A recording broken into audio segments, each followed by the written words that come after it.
Hey guys, आज की video में हम एजेंट कार्टर सीजन 2 के 4th एपिसोड के बारे में बात करेंगे। सो वीडियो को पूरा देख के चैनल को सब्सक्राइब भी जरूर कर देना। तो एपिसोड की शुरुआत में पेगी के बचपन का सीन दिखा के वो गार्डन में खेल रही होती है, तो उसका भाई माइकल आके दोनों मस्तियां करते हैं। तभी उसकी माँ आके पेगी को थोड़ी सी डांटती है तो वो नाराज होती है। वैसे ही हमें प्रेजेंट डे दिखा के पेगी जेसन के साथ बैठ के खाना खाते हुए दिख के जेसन पे जीरो मैटर का रिएक्शन होने की वजह से वो किसी भी चीज को टच या फिर उसे कोई टच वगैरह नहीं कर सकता, साथ में खाना वगैरह भी नहीं खा सकता, मतलब कोई भी चीज उसके आर पार जाती है। तो दोनों थोड़ी इमोशनल बातें करके जेसन पेगी को डिजाइन दिखा के पिछले साल उन्होंने फास्ट न्यूट्रॉन रिएक्टर बना के वो 25 किलोवाट पावर जनरेट करता है। उससे 3 साल पहले वही रिएक्टर थियोरेटिकली 1000 गुना पावर जनरेट करता है। ऐसा एग्नेस कली मतलब विटनी फ्रॉस्ट ने पेटेंट कराया है, ऐसा बताता है, जिसे सुन के पेगी शॉक होती है। दोस्तों, विटनी फ्रॉस्ट का ओरिजिनल नाम एग्नेस कली होता है। एक्चुअली इस एपिसोड में पास्ट और फ्यूचर दिखाया है, तो आगे सब समझ जाओगे। विटनी आइसोडाइन एनर्जी से पैकेज मंगवाती है, तो वो नौकरानी लेके आके कुछ हिल रहा है ऐसा बोलती है, जिससे विटनी उसे भगा के वो जाने के बाद बॉक्स ओपन करके पिंजरा निकालती है, तो उसमें बहुत सारे चूहे होते हैं। वैसे ही हमें वेब सीरीज का नाम दिखाया जाता है। उसके बाद जार्विस छुपते हुए पेगी गाड़ी में होती है, तो उसके पास आके दोनों कैल्विन पे नजर रख के विटनी यहाँ ना हो के वो काम पे भी नहीं गई है ऐसी वैसी बातें करके कैल्विन के ड्राइवर के हाथ पे चोट देख के जार्विस उस हमले में ऐसा ईंधन का हमने दिया था ऐसा याद करके ये वही होगा ऐसा समझ के पेगी अब इनमें दरार डालते हैं ऐसा बोल के काल्विन वगैरह जिस गाड़ी में जाते हैं उसका पता रोज से बोल के लगवा के वो कार रूपस हंट की होके वो युद्ध के दौरान फिलीपींस की सेवा करता था। साथ में ब्लैक मार्केट में हेरा फेरी वगैरह करने की वजह से उसका कोर्ट मार्शल वगैरह किया ऐसा वैसा पता चल के पेगी जार्विस को बताती है कि वो अरेना क्लब का हेड है, तो उसे सारे राज पता होंगे, जिससे जार्विस कुछ सोच के पेगी को बंदूक और बेहोश वाली इंजेक्शन देके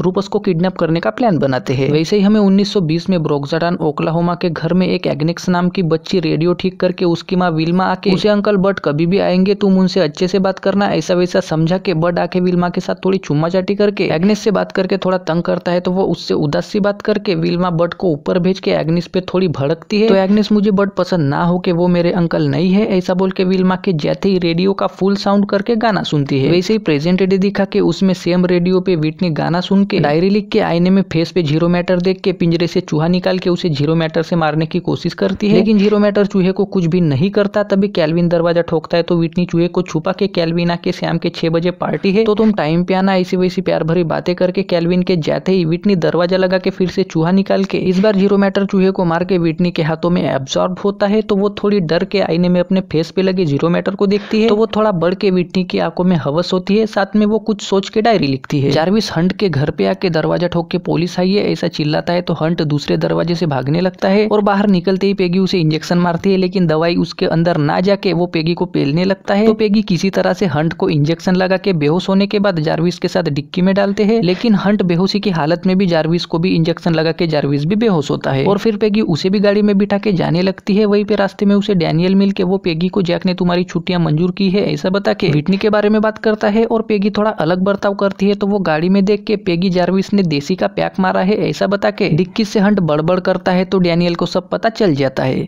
जिससे घर में दोनों तगड़ी बहस करते हैं। लेकिन पेगी डैनियल को समझा के वो भी उनके प्लान में शामिल होकर हंट को एक कमरे में बांध के अरेना क्लब और कैल्विन के बारे में वगैरह पूछताछ करने लगता है और वो कुछ भी नहीं बताता, तो पेगी हमारे पास ज्यादा टाइम नहीं है ऐसा बोल के इंजेक्शन पकड़ती है। वैसे ही हमें 1940 में इंग्लैंड के ब्लेचली पार्क का सीन दिखा के पेगी की शादी फिक्स होती है, तो उसकी दोस्त उसका मजाक उड़ा के वहाँ एडवर्ट आता है और पेगी को ऑफिस में ले जाके तुम पहले से ही कोड ब्रेकर होने की वजह से तुम्हें स्पेशल ऑपरेशंस एग्जीक्यूटिव मतलब SOE में वहाँ के एजेंट्स को जासूसी फाइट वगैरह की ट्रेनिंग देने का काम सौंपा जा रहा है ऐसा वैसा बताता है, लेकिन पेगी ना बोल के मैं अपने होने वाले पति से बात करूंगी ऐसा बोलते ही प्रेजेंट डे में पेगी रूपस को पट से इंजेक्शन लगा के मुझे पता है कि तुमने पैसिफिक में काम किया है जिससे तुम पे मलेरिया का असर होगा, लेकिन मेरे पास एंटीडोट है, तो अगर तुमने मुंह नहीं खोला तो 20 मिनट में असर दिखेगा, मैं 10 मिनट में वापस आऊंगी ऐसा बोल के चली जाती है। तो हंट की फटने लगती है। डैनियल भी बाहर आके पेगी उसे ये स्टार्क ने बनाई हुई दवा है जो सर्दी बढ़ाती है ऐसा बोल के उसे चाय पिलाने ले जाती है। उसके बाद 1928 में फिर से विल्मा के घर का नजारा दिखा के बर्ड दूसरी लोंडी के साथ ठुकाई करके उसके बारे में विल्मा को पता लगता है, तो दोनों में तगड़ा झगड़ा होके बर्ड मेरे लिए वो सही होके कल तक तुम यहाँ से चले जाना ऐसा बोल के चला जाता है। तो विल्मा उसे गालियां दे के अंदर एग्नेस साइंस की कुछ डिजाइन बना रही होती है, तो उसके पास आके विल्मा उसे बर्ड से अच्छे से बात करनी चाहिए थी ऐसा वैसा बोल के भड़कती है, तो एग्नेस में उसे पसंद नहीं करती ऐसा बोल के विल्मा यूनिवर्सिटी ऑफ ओक्लाहोमा का लेटर दिखा के फैंसी साइंस फंक्शन में एक लड़की को कोई भी नहीं लेगा, फिर चाहे कितनी भी तुम स्मार्ट क्यों ना हो तुम भी यही मेरी तरह अटकी रहोगी ऐसा वैसा बोलती है। तो एग्नेस मैं आपसे दूर निकल जाऊंगी ऐसा बोलने पे विल्मा उसे आईने के पास ले जाके तुम्हारे दिमाग में क्या है, किसी को कुछ फर्क नहीं पड़ता, सिर्फ फेस ही एक चीज है जो आपको इस दुनिया में कहीं भी ले जाएगा, ऐसा बोल के चली जाती है। तो एग्निस आईने में देखते देखते उदास होती है। वैसे ही प्रेजेंट डे दिखा के विटनी को कैल्विन का कॉल आके वो पार्टी में नहीं पहुंचती तो वो उसे समझाने लगता है,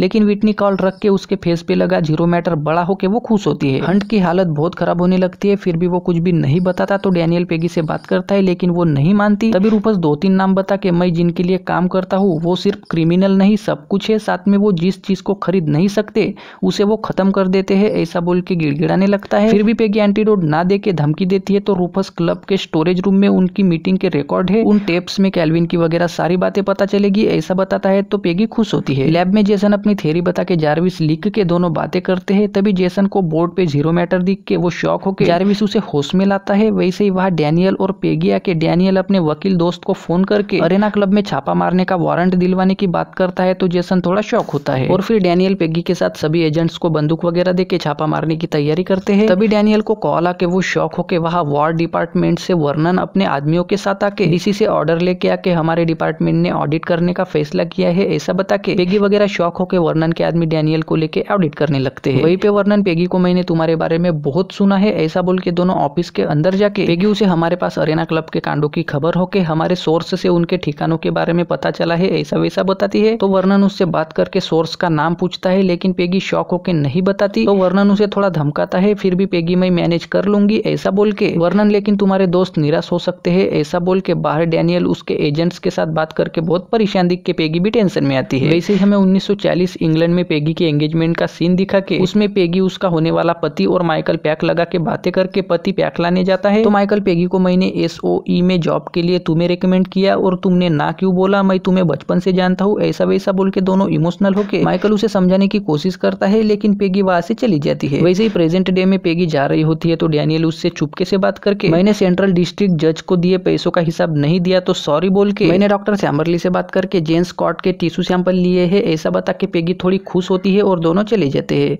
और फिर डैनियल बंदूक लेके रूपस के पास आके उसके हाथ खोल के थोड़ी बात करता है। वैसे रूपस उसकी बजा के वहां से भागते ही छुपी हुई पेगी बाहर निकल के डैनियल से बात करती है। रूपस भागते हुए विटनी के पास आके पेगी वगैरह अपने गैजेट शुरू करके उनकी बातें सुनने लगते हैं, क्योंकि उन्होंने हंट के कपड़ों में लिसनिंग डिवाइस लगाया होता है। रूपस कैल्विन से बात करनी है ऐसा बोल के उसके साथ यहाँ पेगी जारविस भी पैक मारता है। तभी हमें फिर से 1940 का सीन दिखा के पेगी की शादी होती है तो उसकी माँ उसे रेडी करके थोड़ी इमोशनल होती है। तभी कोई आने की आवाज आती है तो माँ नीचे जाती है और पेगी खिड़की से देखती है तो 2 पुलिस वाले खबर दे के उसकी माँ रोने लगती है, जिससे पेगी माइकल की मौत हो गई है ऐसा समझ के वो भी रोने लगती है। और अगले सीन में वो शादी का ड्रेस चेंज करके अंगूठी निकाल के SOE का ज्वाइनिंग लेटर और अपना सामान पकड़ के चली जाती है। वैसे ही प्रेजेंट डे में पेगी रूफस की वगैरह बातें सुनते सुनते जेसन परेशान दिखता है तो उससे बात करके जेसन मुझे कोई पुकार रहा है ऐसा बता के परेशान होता है। तो पेगी अपने भाई की बात बता के सब ठीक हो जाएगा ऐसा बोल के छूने की कोशिश में दोनों इमोशनल होते हैं। उनको वैसे देख के डैनियल को थोड़ी जलन होती है। तभी वो कैल्विन आ गया है ऐसा बता के सब उनकी बातें सुनने लगते हैं। रूफस कैल्विन को किडनैप के बारे में बताता है तो विटनी उसे तुमने क्या बताया है ऐसा वैसा पूछ के उसके एक्सप्रेशन से वो समझ जाते हैं। तो विटनी खिड़कियां लगा के कैल्विन और रूपस दोनों बहस कर रहे होते हैं। तो विटनी कैल्विन को मैं तुम्हें कुछ दिखाती हूँ ऐसा बोल के रूपस का गला पकड़ के 0 मैटर से उसे मार देती है, जिससे कैल्विन डर के ये क्या है ऐसा बोल के शॉक होके सिग्नल लॉस्ट होके पेगी वगैरह को भी कुछ भी समझ नहीं आता। तभी हमें 1934 में कैलिफोर्निया के हॉलीवुड का सीन दिखा के एग्निस टेरेसा मोंटूमोरी in the Spanish tower movie देखने आके उसके पास पैसे नहीं होते तो वो वापस जाने लगती है। तभी वहाँ की एक लड़की उससे बात करके एक टिकट दे के अंदर जाते जाते नेट सिल्वर नाम का आदमी उससे बात करके कार्ड दे के मैं तुम्हें मॉडल और फिल्म में हीरोइन का काम वगैरह दूंगा ऐसा बता के एग्निस भी खुश होके नेट उससे उसका नाम पूछ के तुम्हारी तरह तुम्हारा नाम भी सुंदर होके चेंज करना पड़ेगा ऐसा बोलता है। तो एग्निस हवस वाली स्माइल देती है। वैसे ही प्रेजेंट डे में विटनी के फेस पे 0 मैटर बढ़ के कैल्विन की फट के विटनी व्हाटएवर आई वांट ऐसा बोल के हवस वाली स्माइल देती है और यही पे एपिसोड खत्म होता है। सो गाइस आई होप आपको ये वाला वीडियो पसंद आया होगा। वीडियो को लाइक करके चैनल को सब्सक्राइब भी जरूर कर देना।